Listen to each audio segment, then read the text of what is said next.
वेताळ बाबाडे संघ are ready, पोपट संघ आर रेडी, पोपट संघ are ready, both team pick up the rope. लक्ष द्या, फक्त दोन उचलून राहायचं आहे. अंपायर रोप द्या, लक्ष द्या. स्टे द रोप, डोर ताणून धरा, डोर ताणून धरा, लक्ष द्या. सेंटर द रोप धरा,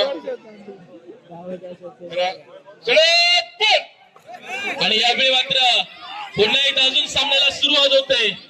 एका बाजूने वेताळ बांबाडे विपक्ष समोर आहे. पोपट ग्रुप तळवडे हा संघ, दोन संघ ताकद लावतायत, बल लावतायत.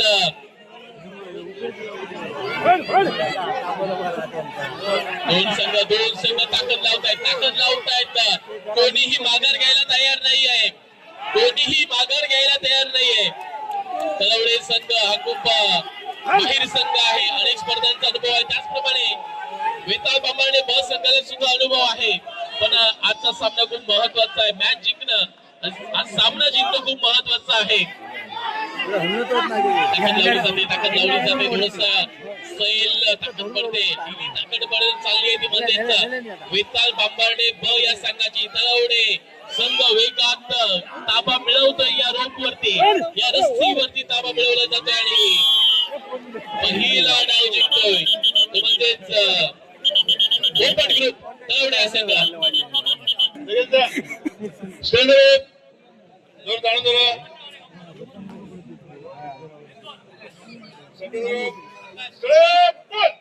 आणि मात्र पुन्हा एकदा रस्सी खेळ चालू होते.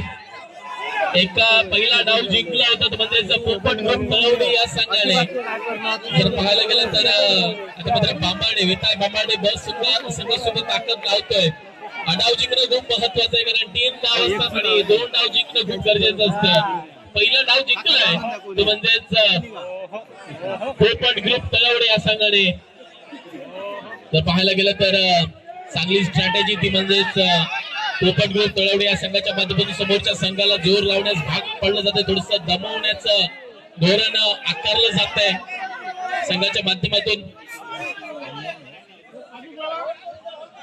पाहतोय आपण कोणता संघ जिंकेल आणि त्यांचे संघ मालक सुद्धा पाहायला मिळत आहेत. बैलगाडामध्ये सुद्धा त्यांचा संघ हा खेळत असतो सुद्धा आहे. आणि यावेळी मात्र ताकद लावली जाते, ताकदीबरोबर युक्ती सुद्धा जिंकते आणि पोपट ग्रुप तळवडे हा संघ या सामन्यामध्ये विजय होतोय.